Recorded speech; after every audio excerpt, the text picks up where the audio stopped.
Welcome to the Storypot channel.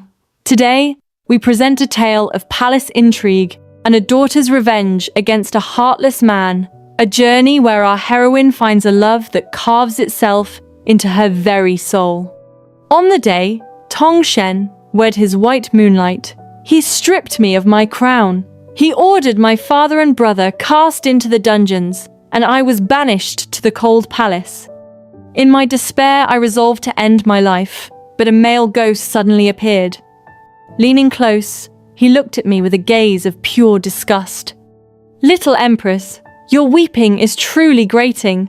I thought someone was slaughtering a pig in the cold palace." The day Tong Shen and Liu Mianzhen wed, the capital was buried under a blizzard, the likes of which hadn't been seen in a century. She wore a crimson wedding robe that accentuated her slender waist, standing beside the tall, imposing Tong Shen.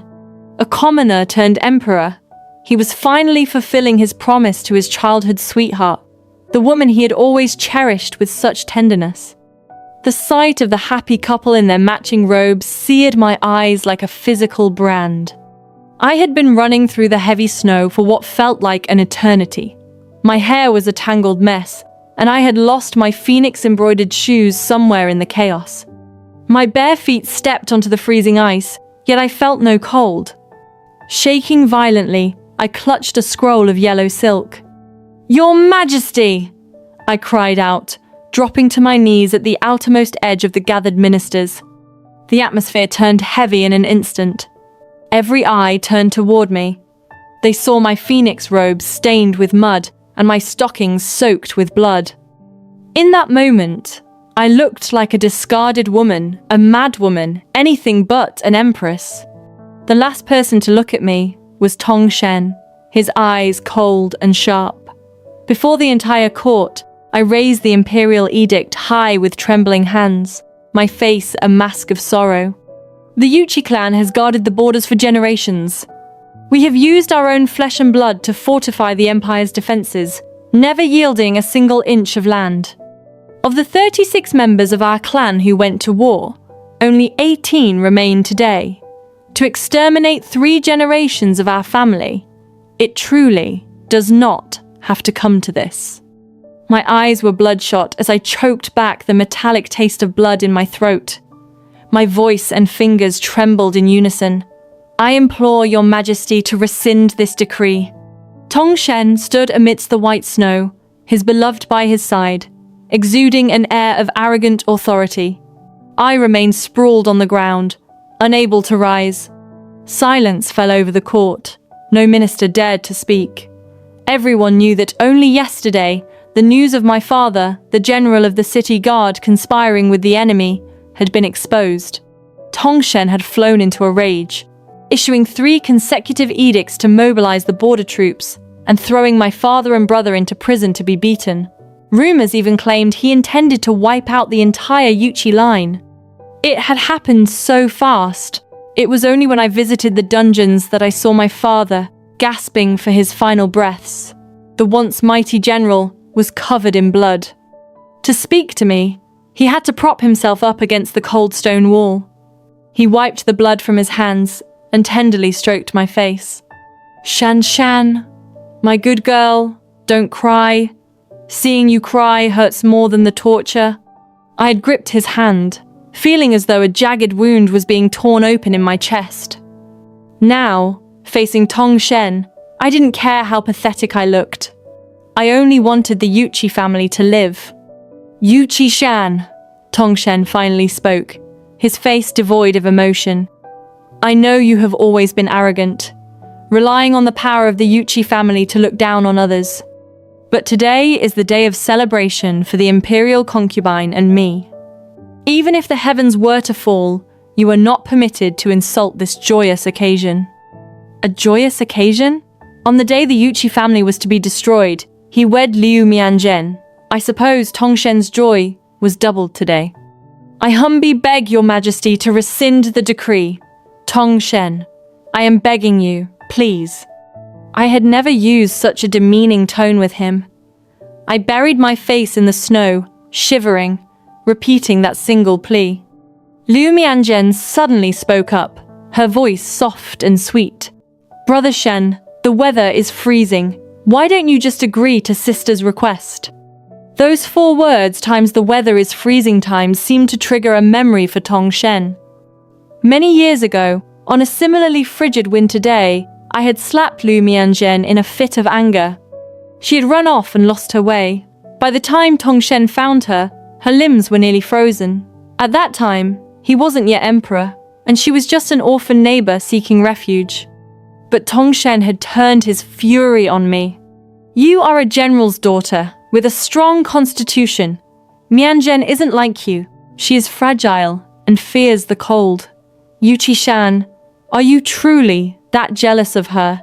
As the memory surfaced, the emperor looked at me with total apathy. He draped his own cloak over Lu Mianzhen's shoulders. "If you are willing to walk barefoot through every inch of these 9 imperial palaces, perhaps I might reconsider the Yuqi family's sentence. The question is, can you do it?" A collective gasp went up from the crowd, but I saw a flicker of hope. I slammed my head against the ground in a kowtow. "I thank your majesty for his grace." Tong Shen seemed dissatisfied, his expression darkening. "Yuqi Shan, do you ask for no mercy for yourself?" I nodded. "I do have one request for myself. I ask for a decree of divorce that from this day forward, our paths shall never cross again." I don't remember how I managed to traverse those long paths lined with red walls. Whenever I felt I couldn't take another step, my father's voice echoed in my ears. "Shan, Shan, my good girl, don't cry." And so, I did not shed a single tear. I kept my back straight under the watchful eyes of the court, silently and stubbornly treading across every inch of ice and snow. That night, Tong Shen granted my wish and banished me to the cold palace. His edict was almost mocking, containing only 4 large characters. "I fulfill your wish." The young eunuch who delivered the decree looked awkward, but once I accepted it, he seemed relieved. I looked down at my mangled, bloody feet and let out a smile that looked more painful than weeping. "Yuqi Shan," I whispered to myself, "you truly are pathetic." This palace was so desolate, I doubted even a ghost would visit, let alone someone bringing medicine. If I left my injuries like this, my feet would be permanently ruined. I would never be able to return to the borders or ride my vibrant red horse again. My eyes burned and my throat constricted. But it was okay. At least my father and brother were still alive for now. In the corner of the room, I saw a length of white silk left behind by some previous sorrowful resident. Faced with a life of humiliation, my heart grew heavy. I grabbed the silk and threw it over the rafters. But before I could finish, a soft chuckle drifted through the air. I stopped breathing, listening intently. What was that? Is this place actually haunted? Before I could react, the white silk snapped in two, and the chair beneath my feet splintered. I collapsed to the floor in a heap. It was then that I saw someone sitting on the rafters, or rather, a man floating there. "You," I gasped, my eyes wide. I didn't believe in gods or ghosts, but this was undeniable. The figure floated down, moving directly toward me. I squeezed my eyes shut, telling myself it wasn't real. When I opened them again, he was still there. I let out a scream. The ghost watched me. He stood in the cold moonlight, dressed in green robes, with hair as white as frost, yet his features were strikingly beautiful. His thin lips curled into a smirk. "Little Empress, your crying is truly grating. I thought someone was slaughtering a pig in the cold palace." Though he didn't say it, I knew the silk and the chair were his doing. He had saved me. I stole a glance at him. He looked more like an immortal than a ghost. Seeing me slumped on the floor, he circled me once. "So, you're Tong Shen's Empress?" "I was," I replied tonelessly. "Not anymore." He chuckled softly. "I thought the world outside would have changed more. I didn't expect Tong Shen to still have that same temperament." I didn't understand what he meant. More importantly, why was there a ghost in the cold palace? I stared at him. Who are you? Why are you here? He folded his arms, his eyes downcast. His white hair made his green robes look even more elegant. Little Empress, my name is Yuan Jingyu. My blood ran cold. That time's Yuan Jingyu? The infamous corrupt official of the previous dynasty? Rumor had it that the last king of Great Liang was obsessed with alchemy and spirits. He supposedly met an immortal at sea and brought him back to the palace, building the stargazing tower to worship him and naming him the national preceptor. That immortal was Yuan Jingyu. Some said he had boundless power. Others said he was merely a silver-tongued charlatan who led the emperor astray. There was even a folk song. The national preceptor of Liang, surnamed Yuan, named Jingyu. In green robes and black hair, he leads the masses to ruin. I've heard of you, I said with a hint of disdain. The national preceptor of the previous dynasty, the favorite of the late emperor. I figured he was just a con artist who met a foolish king.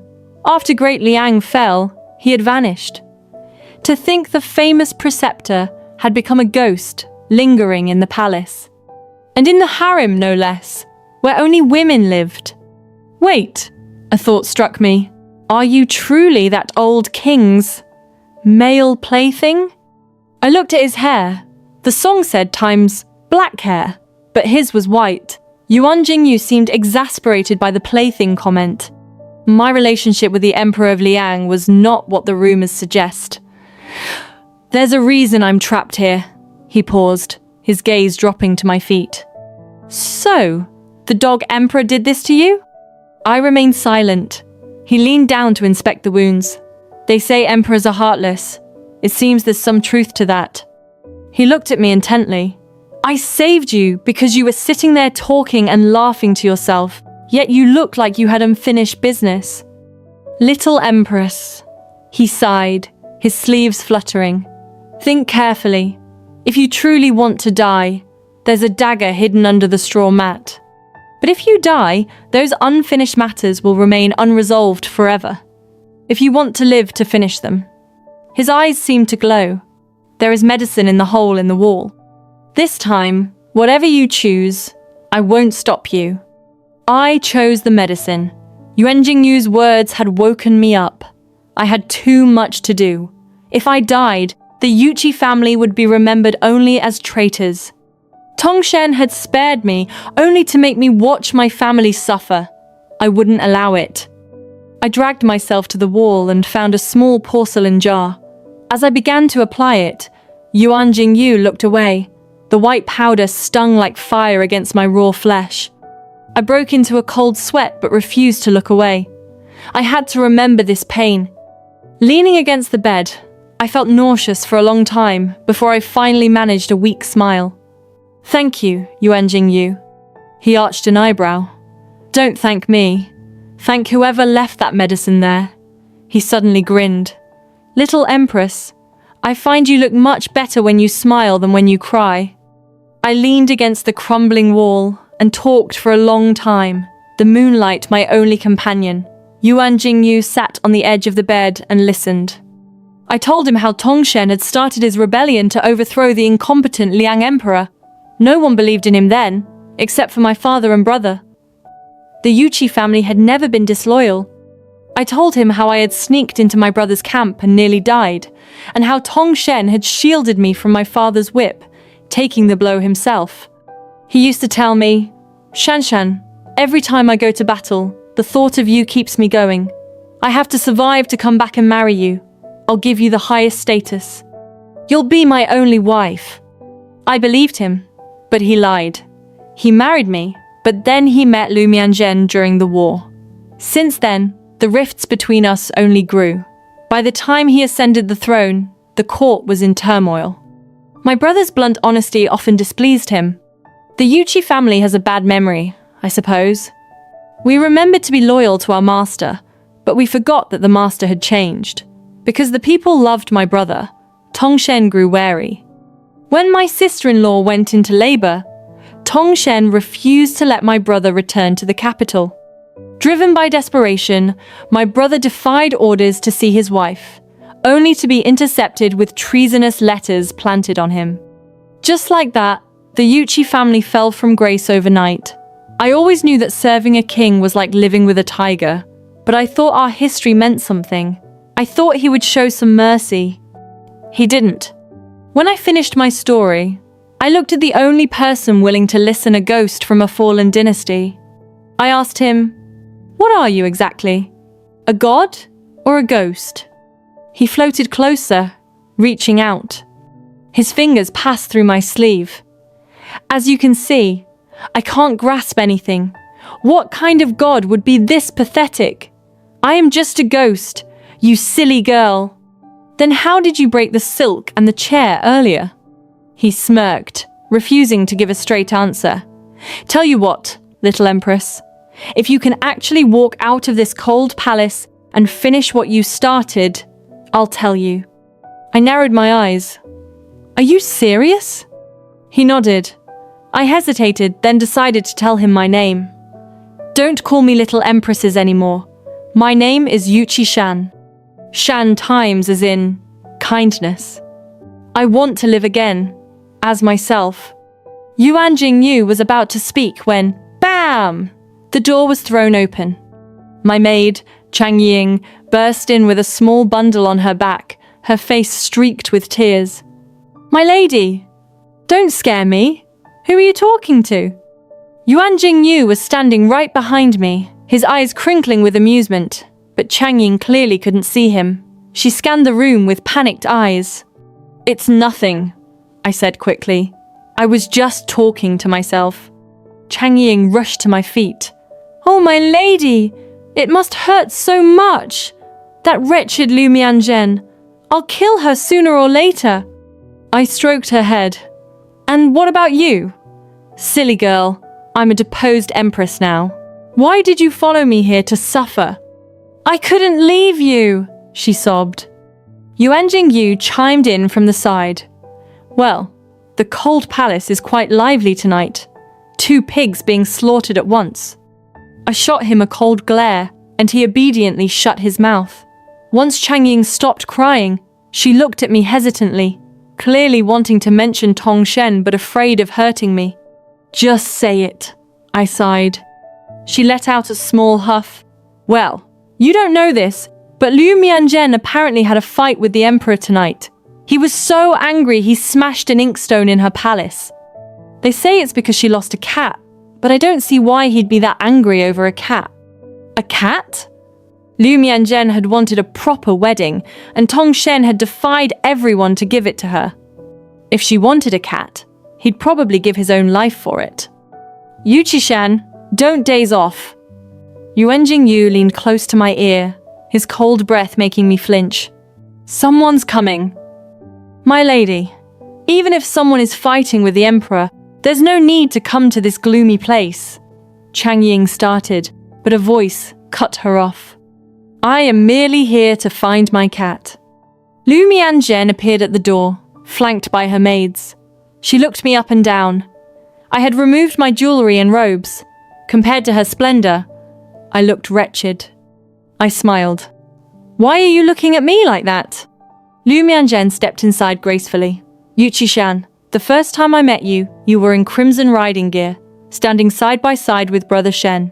You were as radiant as a flame. The Yuchi family and Tongshen, everyone doted on you. That flame truly made me envious. She sighed.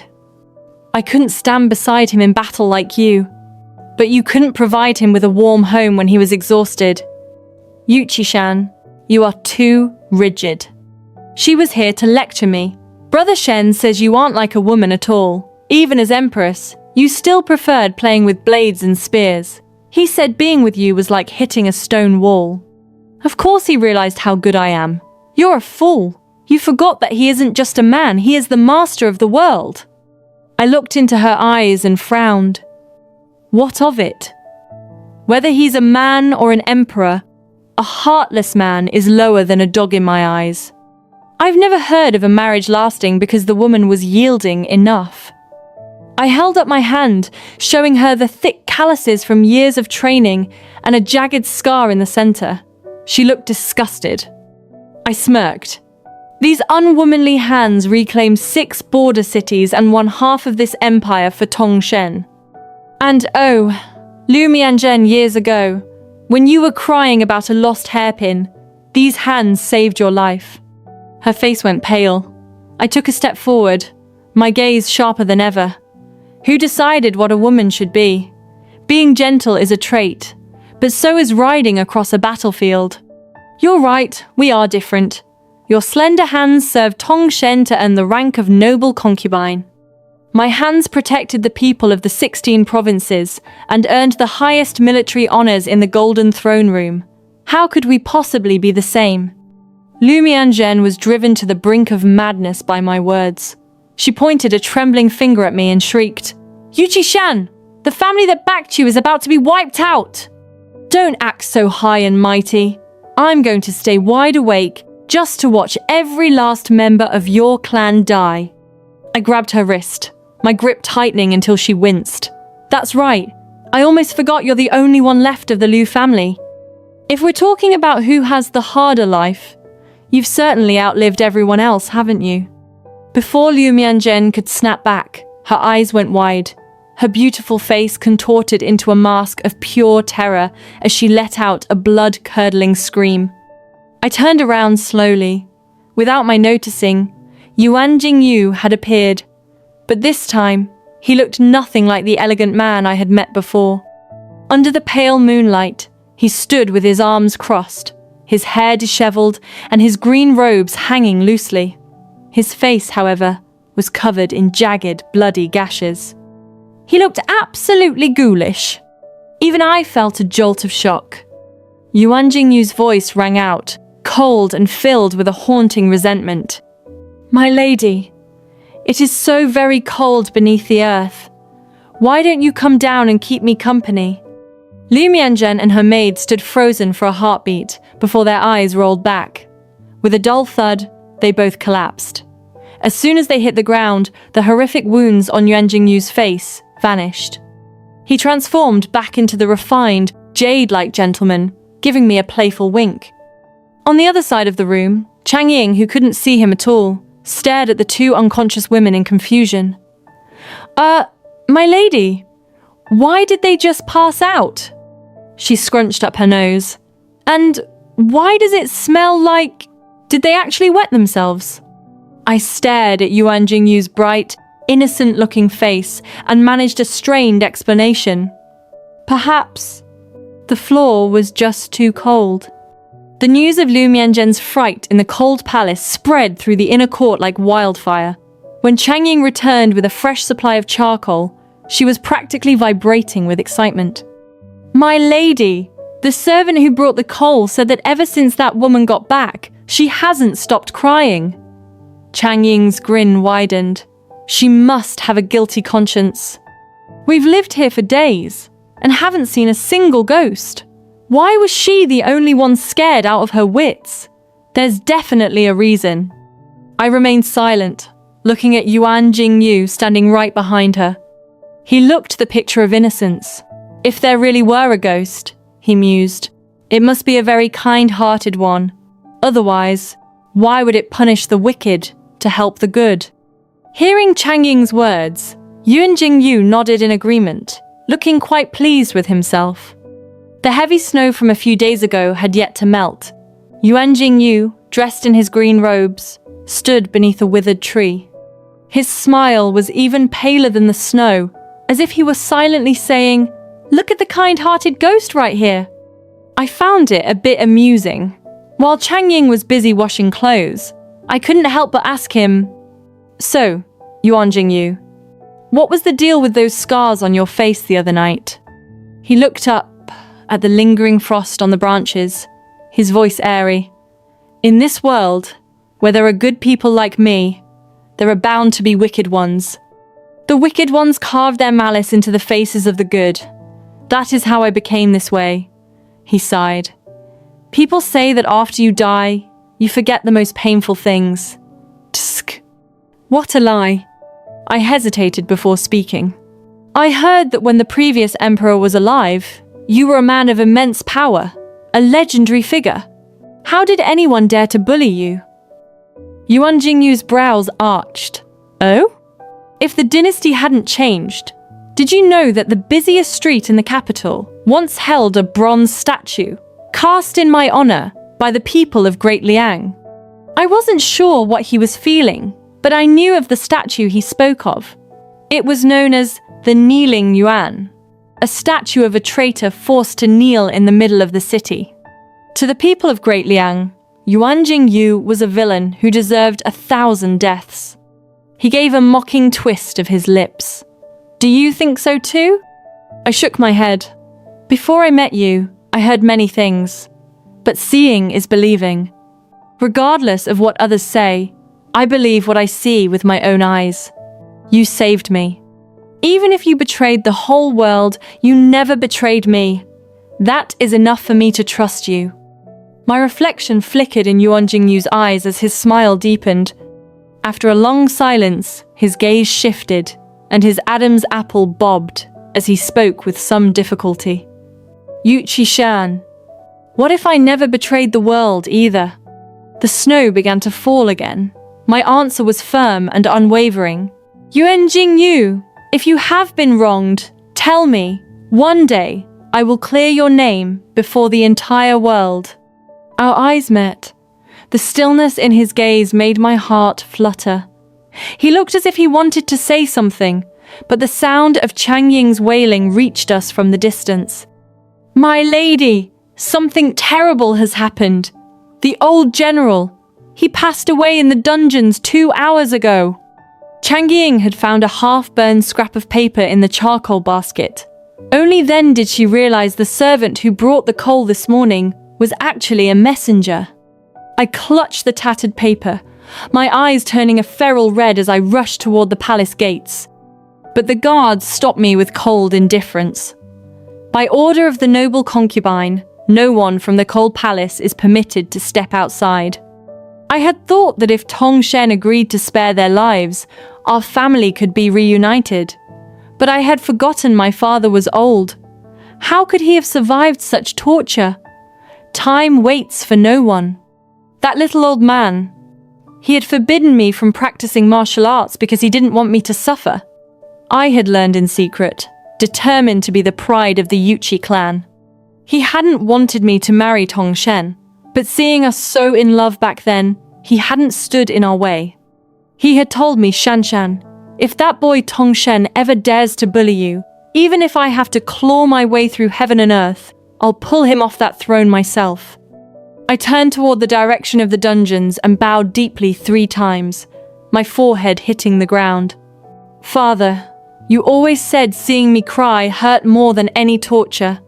I am in so much pain today. Please, let me cry just this once. But Father, now that you're gone, who will wipe away my tears? What am I supposed to do? The tears finally broke through. I couldn't speak. My fingers dug into the mud and snow. Father, I regret it. I regret everything. Hate and pain intertwined, threatening to drown me. Yuan Jingyu stood beside me, his expression soft and full of sorrow. He reached out as if to shield me from the wind and snow, but the flakes simply passed through his body and settled on my shoulders. I'm sorry. I cannot step beyond the walls of this palace, he said, his voice laced with regret. But in the next heartbeat, I felt myself enveloped in an embrace colder than ice. In that world of pure white, the man in green held me gently. Yuan Jingyu's icy fingers touched the corners of my eyes, tenderly wiping away my tears. For a moment, the world went silent. Only the falling snow remained, reflecting in his dark, deep eyes. Yuchi Shan, he whispered, whether you cry or smile, I will stay by your side within this world. I sniffled. It was a moving sentiment, but could a ghost's word be trusted? And what if I step out of this world? His expression remained calm, though his smile faded slightly. Then go. Finish what you started, and don't ever look back.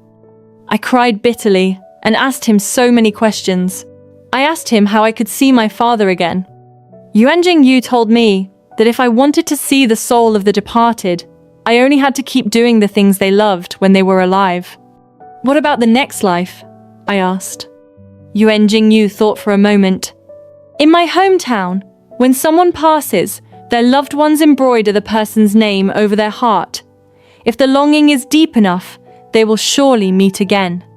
But if you keep crying, they will think you are blaming them. They might not appear again. I immediately stopped crying. The people of my home also say, when you are at the bottom of a canyon, remember to look at the flowers. When you are at the bottom of the sea, remember to look at the moon.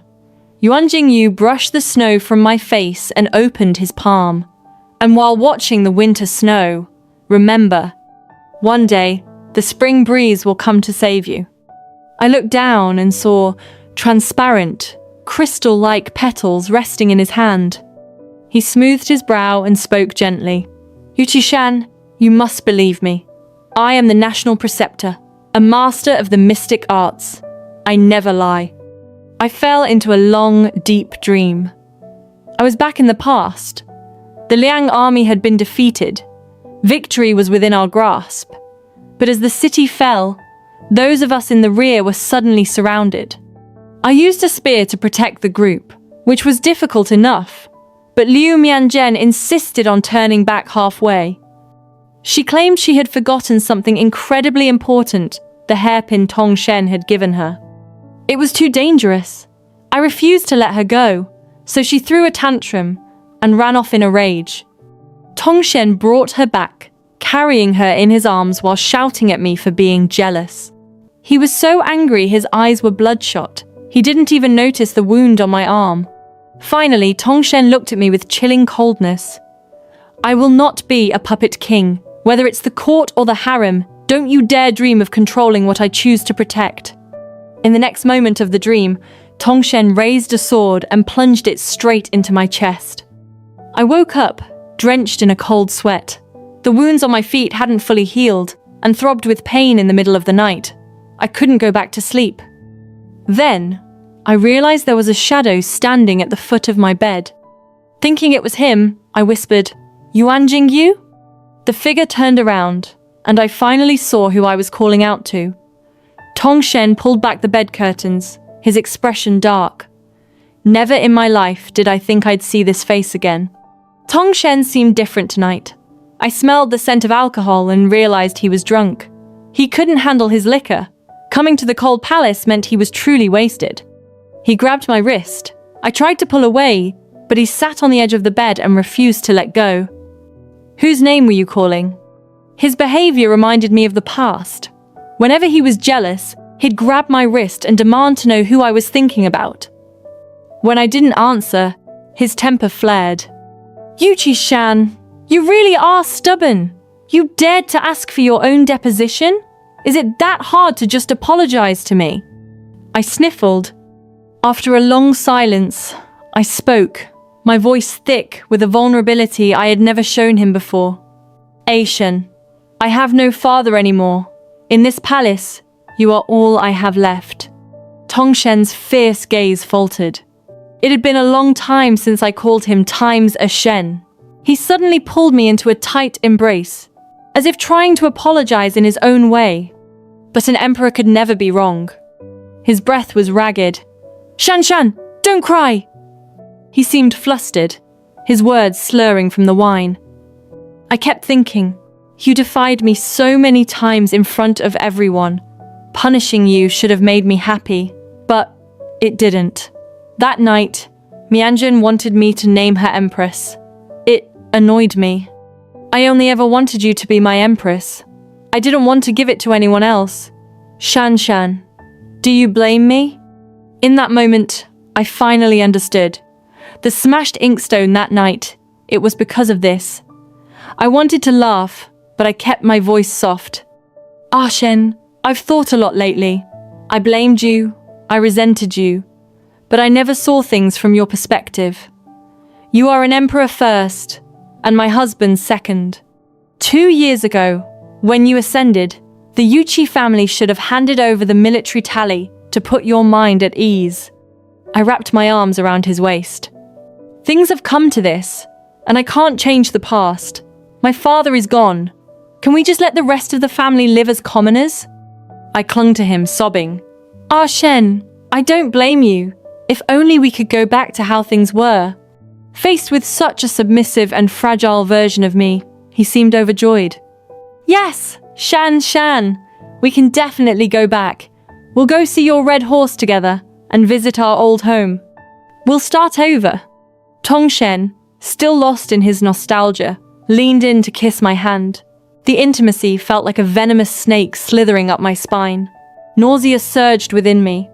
As he began to undress and press me down, I instinctively looked up at the rafters. It was pitch black. I couldn't see if Yuan Jingyu was sitting there. I couldn't see his expression.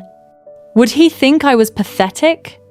I turned my head away, tears silently soaking into the pillow. In the depths of my heart, a voice screamed, "Don't look, Yuan Jingyu. Please, don't look at me while I'm being this vile." That night, I eventually pushed Tongshen away and ended up retching at the side of the bed. But Tongshen wasn't angry. When the imperial physician arrived, he announced that I was over 2 months pregnant. Shan, I told you you're a general's daughter. You have a strong constitution. This is my first child. Our first child. He held me tight, his excitement palpable. The words were like needles. I had walked barefoot through the ice because I was a general's daughter. I had survived the trauma and kept the child because I was a general's daughter. The next morning, Tongshen issued a decree allowing me to return to the Phoenix Palace. I sat in the pavilion, a pot of warm wine on the stone table. My heart didn't find peace until a flash of green appeared. Yuan Jingyu stared at the wine, his brow furrowed. It seems you shouldn't be drinking that right now. So he had been in the room last night. He knew everything. I rubbed my stomach, my mood unexpectedly calm. Yuan Jingyu, I have something to do. If I fail, I'll likely become a ghost in this palace too. Maybe then we can sit in the cold palace every day, drinking wine and playing chess. He looked disgusted. Don't come bothering me. Hey, I pouted. I'm leaving today. How can you be so mean? Besides, you said if I ever left the cold palace, you'd tell me your secret. He arched an eyebrow, looking at me leisurely. Are you that curious about me? I looked away, feeling self-conscious. What's wrong with caring about a friend? Yuan Jingyu's fingers passed through the wine pot as he spoke quietly. The guardians of Shuchu Island throughout the ages have been half immortals. We are half spirit, half human, tied to the vitality of the land. We endure calamities to protect the realm. If a guardian dies, their soul power lingers. That was how I could tear your silk and break your chair. He looked down at his hands. But perhaps because I've been dead too long, my powers are fading. He let out a short laugh, a trace of loneliness in his expression. Now, I can only touch things if I concentrate intensely. I'm becoming more like a real ghost every day. So, I pondered, the Liang Emperor brought you back just for your immortal arts? When the Liang Emperor first set foot on Shuchu Island, he was awestruck. The island had thousands of acres of fertile land, and the people lived in perfect harmony. He thought he had found a utopia. The Liang Emperor had been lost in grief for years after his lover died, seeking alchemy and elixirs. But his meeting with Yuan Jingyu gave him a different kind of awakening. They talked all night, and the emperor begged him to stay, but it was too late. Years of neglecting the court had allowed factions to tear the country apart, and border nations were already encroaching. The fire was already consuming Great Liang. I didn't pity the emperor, Yuan Jingyu said, closing his eyes. I pitied the living. In Great Liang, I saw the horrors of war. I saw people fleeing their homes, selling their families. I saw men eating their own wives. I saw women weeping in boiling water, giving up the struggle when they saw their children being fed with the meat from their own legs. Yuan Jingyu had left Shuchu Island as if leaving a dream. He saw the chaos and the true suffering of the people. Whether it was the island or the empire, it was all the same to him. He wanted to try, just once, to turn Great Liang into another utopia. But they failed. The emperor's reforms were mere patches on a sinking ship. In the end, the emperor died by Tongshen's sword, filled with regret. Yuan Jingyu raised his wrist, and I saw a thin, jagged red string tied there, now almost transparent. The last thing I could do for Great Liang was this. He had severed his connection to Shuchu and tied his own fate to the fortune of Great Liang. He had harbored a desperate hope that he could protect the dying embers of the empire. On the night the capital fell, amid the sounds of clashing steel, Yuan Jingyu sat alone on the stargazing tower. He watched the last star vanish into the dark. History changed that night, but no one knew that the hated national preceptor watched his red thread snap as his hair turned white in a single night of blood and tears. I didn't ask if it was worth it. We both understood that the change of a dynasty always came with blood. What Yuan Jingyu saw on the road to the capital was exactly what I had seen at the borders. I could only try not to harm the innocent, but I couldn't stop the slaughter. Shan, what are you thinking? You've been dazed ever since you moved back. Tongshen's voice, laced with mild irritation, broke my train of thought. It had been 5 days since I returned to the Phoenix Palace. We acted as though everything was back to normal, the perfect image of a devoted emperor and empress. But the name Liu Mianzhen was like a hidden reef beneath the calm water. Tongshen avoided mentioning her, though I occasionally smelled the faint scent of magnolia on him, her scent. It's nothing. I was just worried about my brother. Are they doing well? Don't worry, he said. They are settled in the outskirts of the capital. If you want to see them, I'll take you. You don't need to worry. Tongshen hadn't entirely let his guard down. He was naturally suspicious. But this was enough. When he took me to see my brother, he didn't leave my side for a second. My brother had grown thin, his eyes darting away from mine. He was polite but distant.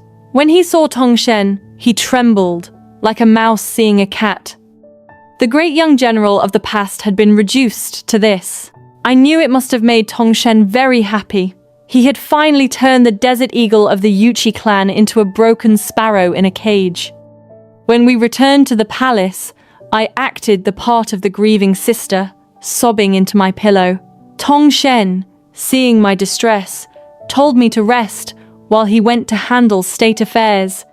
Once the room was cleared and the doors were shut, I sat up. There wasn't a single tear on my face. The despair vanished. Changying, has the message been delivered? Changying's posture relaxed as she looked around to ensure we were alone. She pulled a letter from her bodice. My lady, you scared me to death. That paranoid dog of an emperor. Luckily, he didn't take me with you this time. I found a chance to slip out through another gate. Otherwise, I'd never have gotten this. I wordlessly opened the letter. The first 4 words hit me like a physical blow. Aishan, my sister. That night, Tongshen stayed with Liu Mianzhen. I changed my clothes and slipped into the darkness, heading straight for the cold palace. I clutched the letter my brother had risked everything to get to me. When I saw the green figure again, I felt a wave of relief. I hadn't realized I was holding back. Yuan Jingyu was sitting at the stone table. The wine pot was still there. It was as if nothing had changed since I left. He sat with perfect posture, his features as refined as a carving. He was lost in thought. I realized that if I hadn't come to the cold palace, every night of his existence would have been this same lonely cycle. He was such a good man, yet no one knew his heart was pure. He carried his pain and hatred into death, only to be bound to this cold building. He longed for freedom, yet he remained loyal to that faded red string on his wrist. My throat felt tight. Yuan Jingyu, you liar! I walked toward him, my eyes stinging. He heard me and looked up. Shan. It was the first time he had used my name. He looked surprised to see me. I stood before him and reached out for his sleeve, but my hand passed through empty air. I forced back my tears. National Preceptor, I have something to ask you. Those wounds you used to scare Liu Mianzhen, how did you really get them? In my brother's letter, he revealed a dark secret. Before the capital fell, Tongshen had been searching for Shuchu Island. He had heard a rumor that the island held a calamity vessel, a being that could absorb the misfortunes of a nation. Tongshen wanted that power to secure his throne forever. But the islanders didn't know what he was talking about. In his rage, Tongshen ordered the slaughter of every child on the island. My brother had tried to stop the massacre, which was the real reason Tongshen had turned on the Yuchi family. We hadn't been framed for treason.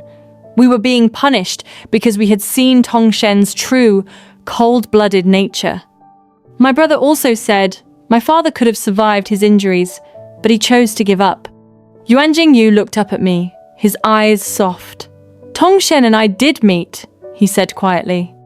As he spoke, the doors behind me were kicked open. Your Majesty, they are here! A man shouted.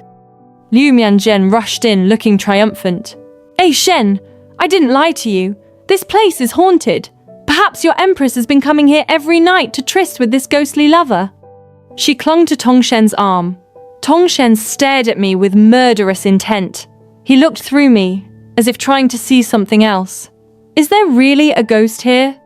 He asked the man beside him, an occultist. I see him clearly, the man said. The ghost in green is looking right at you. Tongshen let out a chilling laugh. Yuan Jingyu, is it you? Back then, I summoned you here. You said your life was tied to Liang and refused my orders. I killed you, carved 7 gashes into your face, and threw your body down the well. If you've forgotten, I don't mind reminding you. The truth felt like a thunderclap. Yuan Jingyu's expression darkened, a gloom settling over him.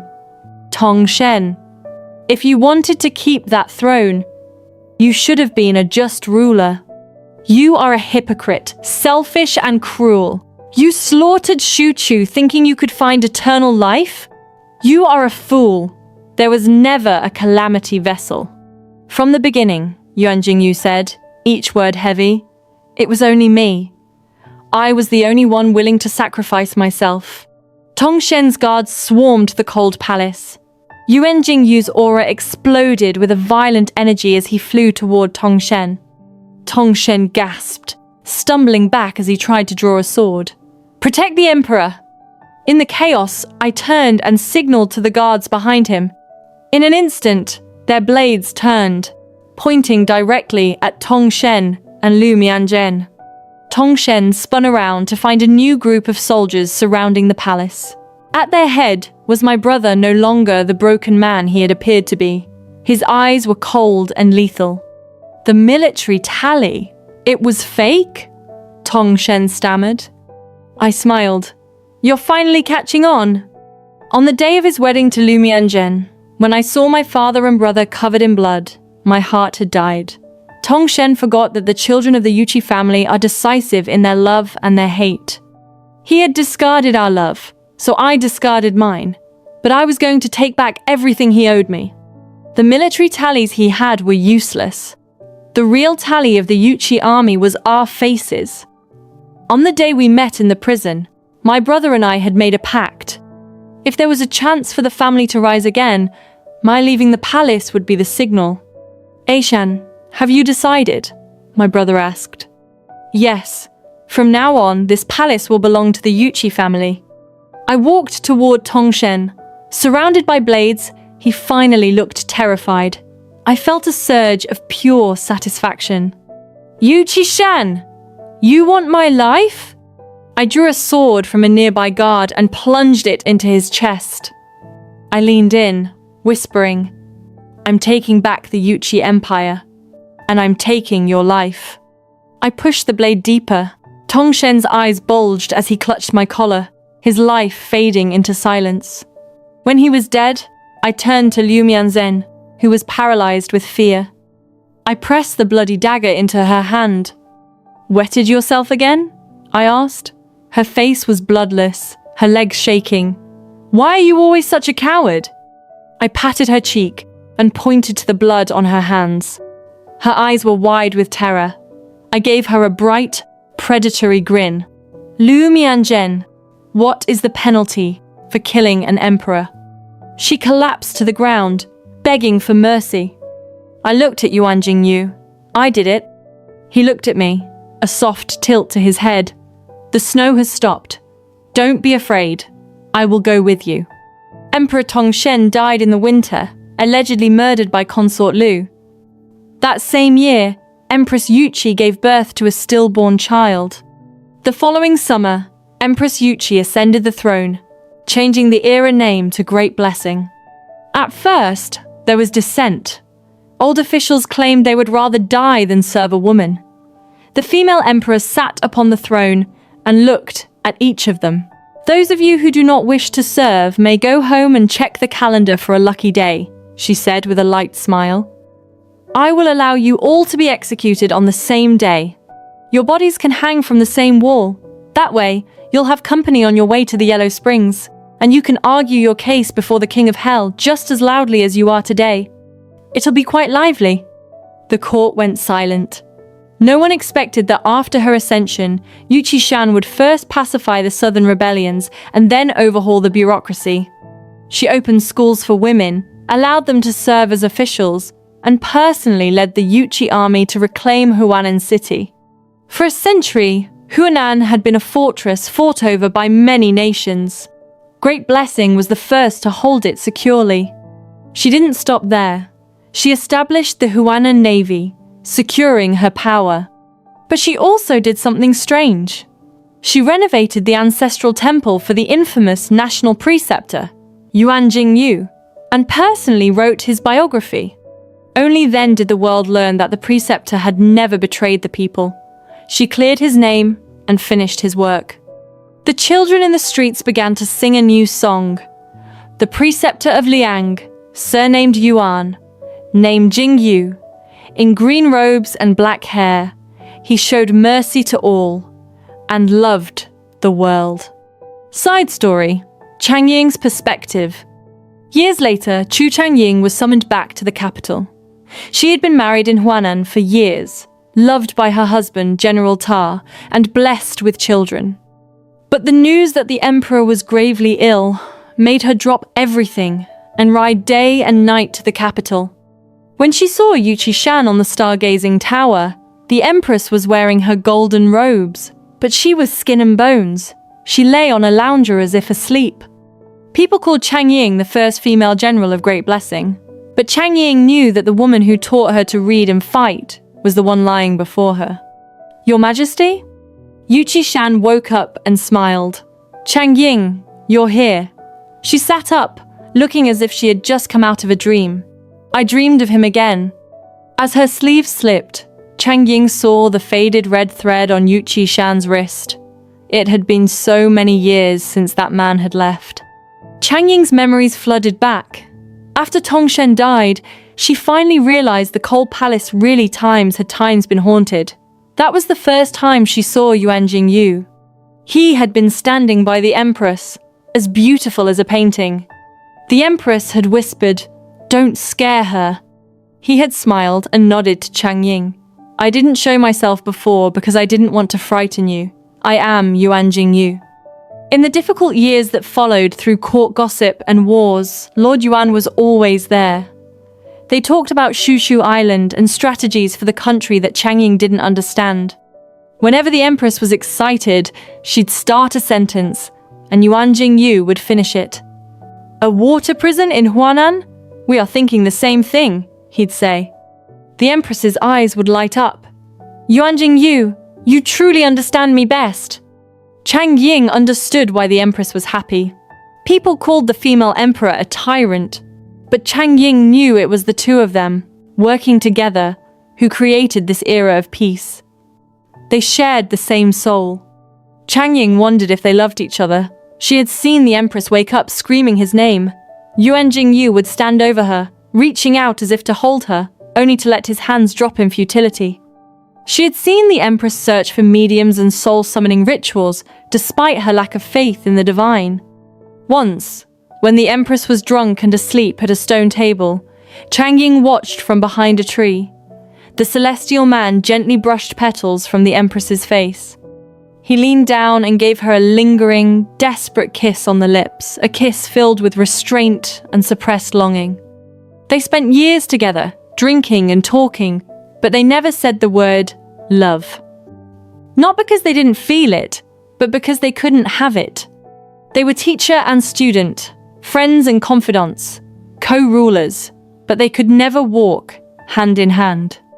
Until one day, Yuan Jingyu, who was supposed to be bound to the cold palace, was suddenly free to roam. They agreed to watch the fireworks from the city walls. The Empress had dressed up beautifully, her eyes shimmering. They stood together, looking at the lights of the city. "Yuan Jingyu, look," she said. "Is this the era of peace you dreamed of?" The man beside her nodded and smiled. Then, his low voice finally spoke the words, "Shan Shan, I love you." In that moment, the red thread on his wrist vanished. Fireworks exploded in the sky.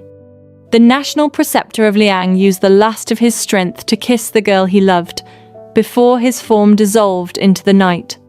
Every year on that day, the Empress would sit on the tower all night. "Changying, those old fossils deserve to die. I'll kill them all eventually. Changying, that General Ta in Huanan has his eye on you. Do you want to marry him?" "Changying!" He told me not to cry. He said if I cry, I won't see him again. Ha! What a liar. Changying. I miss him so much. The Empress looked up at the stars and sighed. Changying realized her own face was wet with tears. The woman on the lounger had fallen into a deep sleep. This time, Yuchi-shan clutched the red thread and did not wake up. Yuan Jingyu hadn't lied to her. A man in green, with bright eyes and a gentle smile, stood in the wind and snow. He had been waiting for her for a very long time.